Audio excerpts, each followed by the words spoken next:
year grows old and starts to turn a shade of white, in the deep midwinter when the night stretches long across the countryside and frost forms an unwelcome blanket on every hedge and rooftop, our ancestors believed the world grew thinner, more fragile, more open.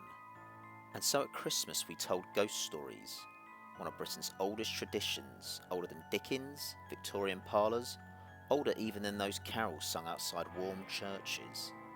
In the old nights before the warmth of firelights, the welcome of feasts, people gathered close and spoke of the dead.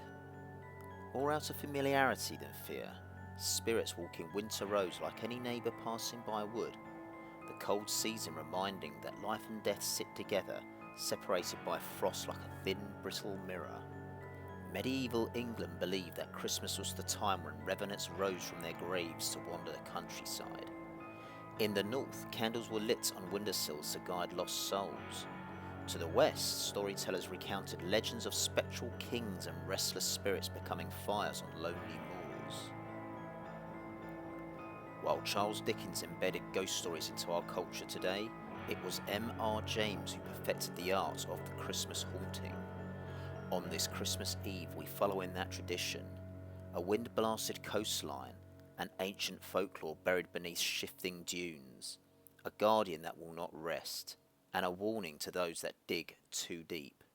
This is a warning to the curious. Along the coast of Norfolk, there exists a chilling legend. In the time when the land was besieged by Viking invaders, the 3 royal crowns of Anglia were hidden in the ground. In doing so, the crowns bestowed an ancient power. No foreign army would invade Anglia so long as one crown remained buried. Since then, one crown has been stolen, sold off by thieves with no loyalty to the land. Another has been covered by the encroaching sea. Thus, only one crown remains, lying somewhere in its royal burial ground, near Seaborough, and with it, its guardian. For every treasure has its keeper, every seeker its watchman. The folklore tells that these guardians are barrow wights or mound spirits, watching at the threshold of life and death. To disturb the burial mound is to rouse these guardians. They cannot be reasoned with, nor outrun, nor escaped. Others have tried to claim the last crown for themselves. All have been unsuccessful, and so the crown remains hidden until the arrival of Paxton, a man who thought he was clever but was just tragically desperate, a man in search of history, adventure, but ultimately fortune, someone who enjoyed the novel folklore of this part of the world. He was sure he had the location. He would find it and just slip away. Perhaps he would sell it. After all, we were living in tough times. But then the discovery of this alone would make him famous. He was already dreaming of what he would do with his newfound status. The train slowed to a halt with a groan as it entered the small station of Seaborough, a coastal town on the east coast. Marshes intersected with dikes, with flat fields to the north and wooded areas made up of fir trees. A single street running along the seafront with a large hotel promising tranquil views. Views accompanied by the bells of the nearby church and a local dog.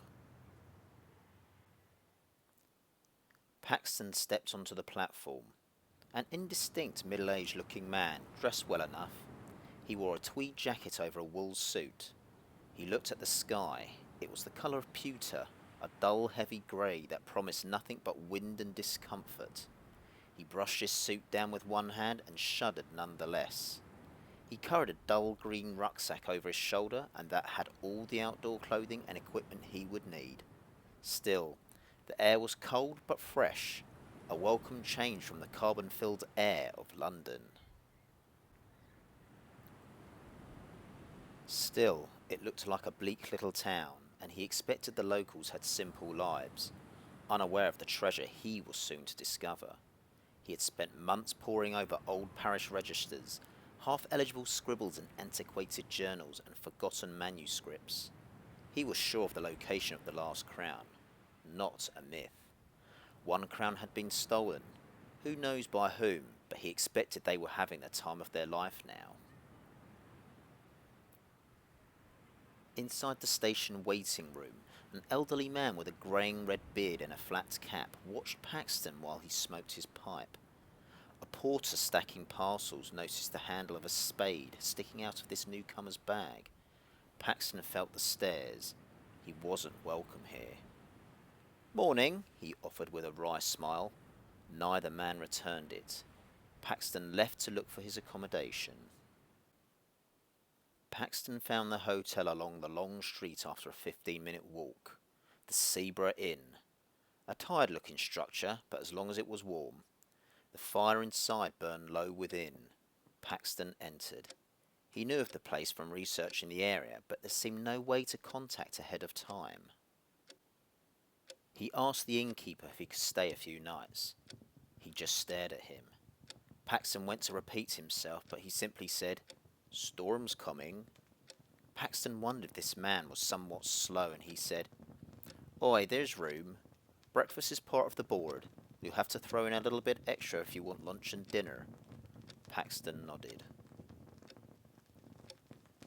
"Keep indoors tonight." He leaned in close as if bequeathing forbidden lore. "These winds aren't kind to strangers." If there was something unspoken here, Paxton blotted it out and followed the innkeeper to his accommodation.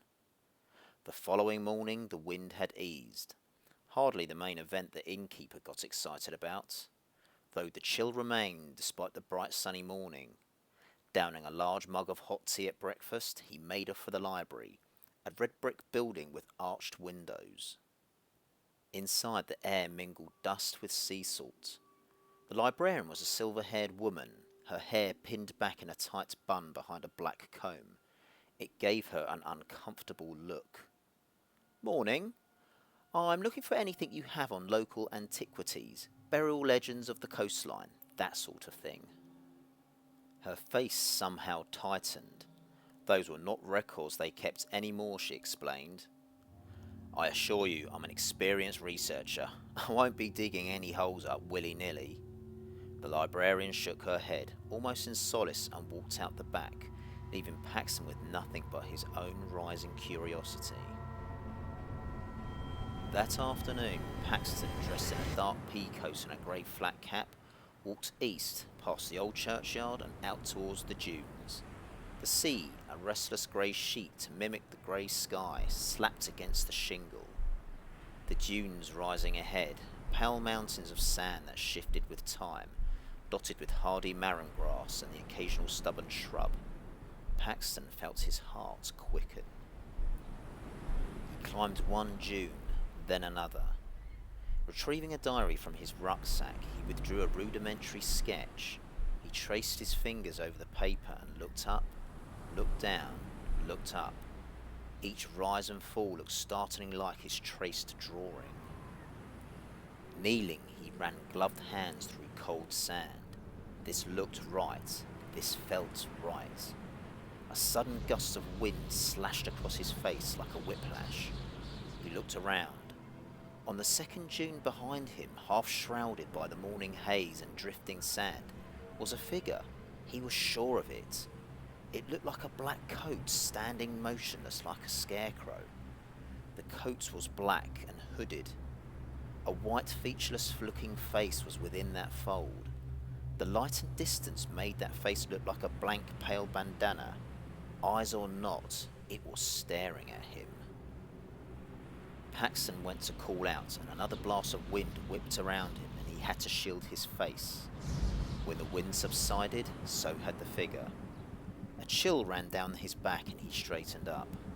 This time the wind came at him, low and mournful, wailing. Paxton tucked the sketch into the top pocket and turned back towards the town.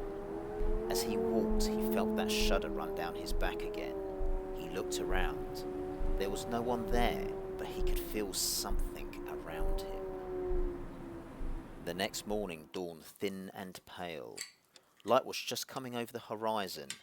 Paxton wolfed his breakfast down. His mind was fixed on the dunes. He'd probably need his strength today.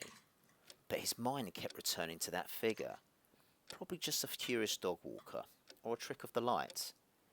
In his research, he learned that the crowns had guardians, a charming part of the folklore, but they hadn't done much good for the first 2 crowns. Paxton barely registered the innkeeper come and collect his plates. Up early, sir? Yes, need to go back home for the day. Something of an emergency. I'll be back later, though. I've a few belongings in the room. If you could keep the door locked, Bo, please. The innkeeper noticed the rucksack and tools poking out. Paxton moved the bag with his foot out of sight. Of course, sir.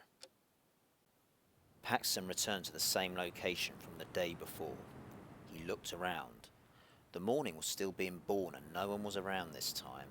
He went into a brush of fir trees and started climbing the dunes. He consulted another scrap of paper. Yes, this looked like it. The area of sand looked unnaturally smooth, undisturbed. He set his bag down and retrieved a shovel, a small brush and a plastic sheet. He took in a breath and in a circular motion threw the shovel into the sand. He felt cold, but nothing that little digging wouldn't fix. He looked around. Fir trees concealed him enough that most people wouldn't see him from the stretch of beach. Shovel after shovel, the sand fell away. A small hollow formed, then a ditch. He must have been at this for hours. Maybe this was all a fool's errand, silly folklore after all. Then he could feel something, like a vibration. He threw the shovel to one side and got to his knees. He started pawing at the ground with curled hands. And there it was, something that felt solid, not a tree root. He frantically dove in and then he felt his fingers close around that metallic ring. Found it, he stammered. I've only gone and bloody found it. He pulled out the last Anglian crown, a colour of dirty gold, dulled by centuries underground. His heart caught in his throat. He wrapped it in the plastic sheet and bundled it into the rucksack. He made a half-assed attempt to refill the ditch, but he lost interest almost as soon as he started. His mind was racing. Packing his belongings, he went to make for the tree line. But then that feeling came over him like the previous day, like something was around him. He looked deep into the sparse forest. Was someone there, darting behind the trees? Who goes there? He turned and there it was again, someone darting behind the tree. Paxton hurried down to the tree line and made for the beach. He didn't realise it, but he was holding the shovel two-handed across his chest. He looked up and his heart seemed to freeze. Something was running out of him, from out of the mist, as if it had run across the sea itself. That figure from yesterday. It must have been 200 metres out. Paxton turned and sprinted. A mist had kicked up around him. He looked back. The figure now seemed only 50 metres behind. Paxton picked up the pace. He could hear the second set of feet behind him. Who was this and how fast were they? Paxton felt exposed out on the sand and ran back into the tree cover. He scrambled up a slope. The figure was behind him still, frantically in pursuit. Paxton got to the top and descended fast, his eyes scanning, and he hid himself around the thickest tree he could find. His heart was larruping, his face was red and dripping with terror. He dared not peek out. He could hear someone crunching through the foliage, coughing and wheezing. But then it stopped, suddenly and abruptly, like one does when they snap awake from a nightmare. He looked up, and there it was, standing some 30 feet in front of him. The coat was not fabric, but rags of earth hanging like rotted burial cloth. Sand poured out of the ends of its sleeves, and its face, God, its face, it was featureless. There was nothing there behind that cowl. Pale, but the sort of white that looked like it had been applied thinly over a black canvas. Stay back. Don't you come any closer. Or... Paxton was gripping the shovel in front of him hard. Fight or flight? Paxton chose the latter. He turned tail and ran back down the slope. over the beach and ran full pelt.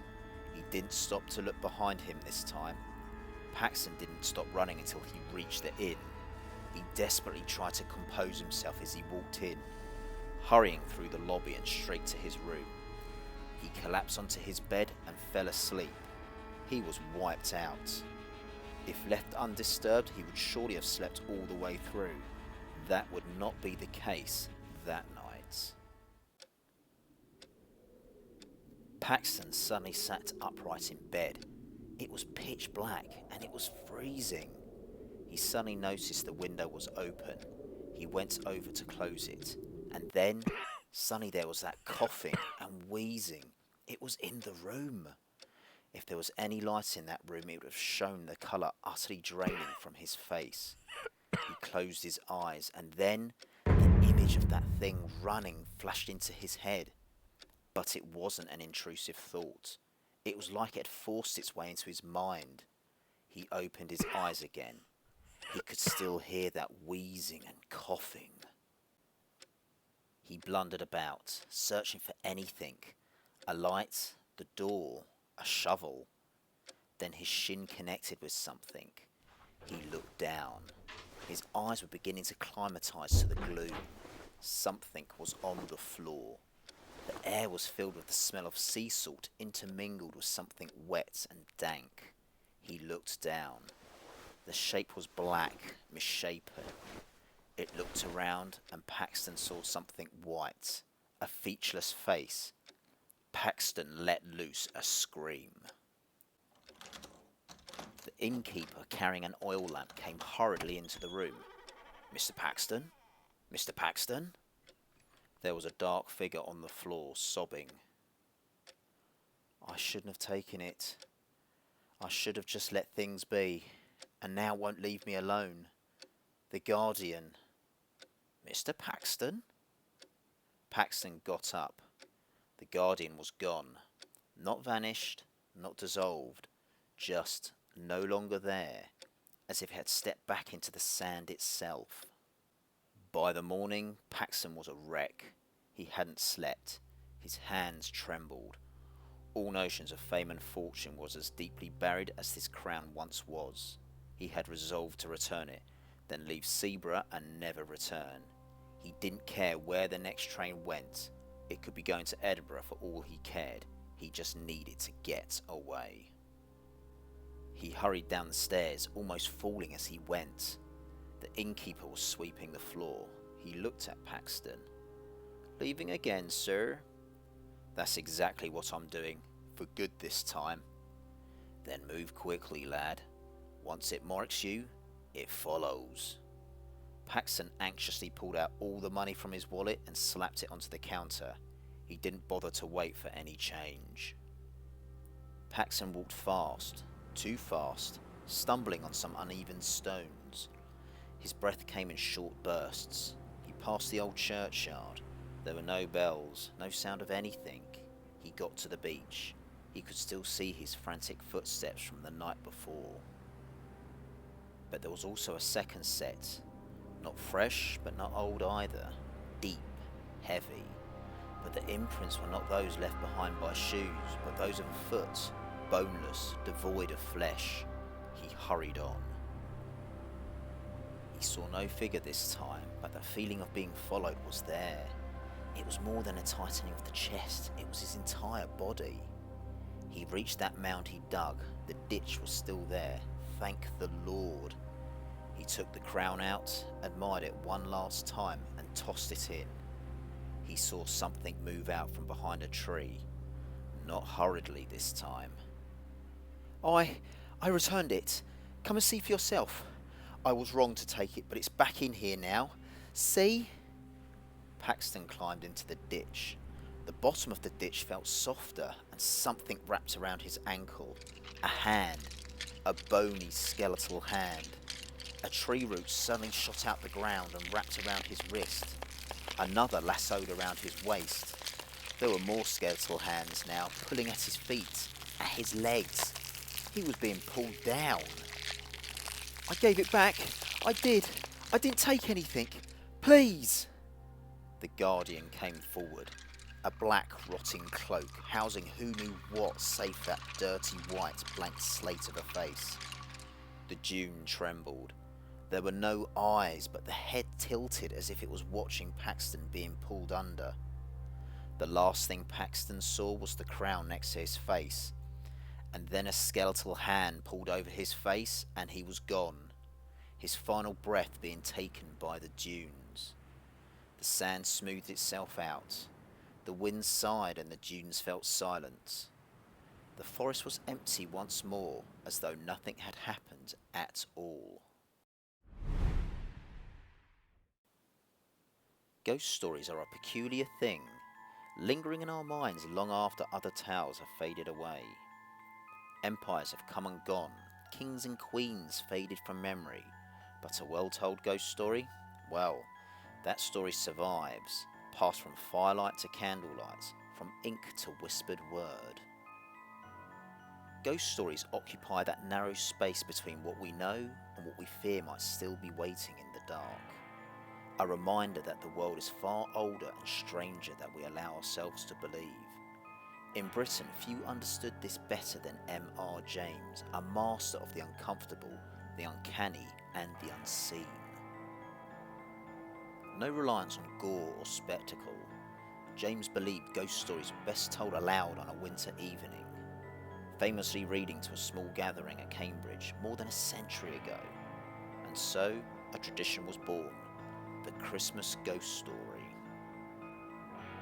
Not born from festive warmth, but from winter's darkness, when the nights draw in and the frost silences the world. Ghost stories at their core teach the same lessons. Respect the old places, listen to old warnings, and remember, some secrets were never meant to be unearthed. Think of Paxton. Perhaps he is still there, waiting for the next poor soul to pull down with him, foolish enough to try. Thank you for listening to this festive, spooky episode of Mythic Albion. If you like what you heard this evening, follow and leave a review. It helps others find their way back to sanity. And from Mythic Albion, I wish you all a very happy Christmas, and be grateful for what you receive and already have.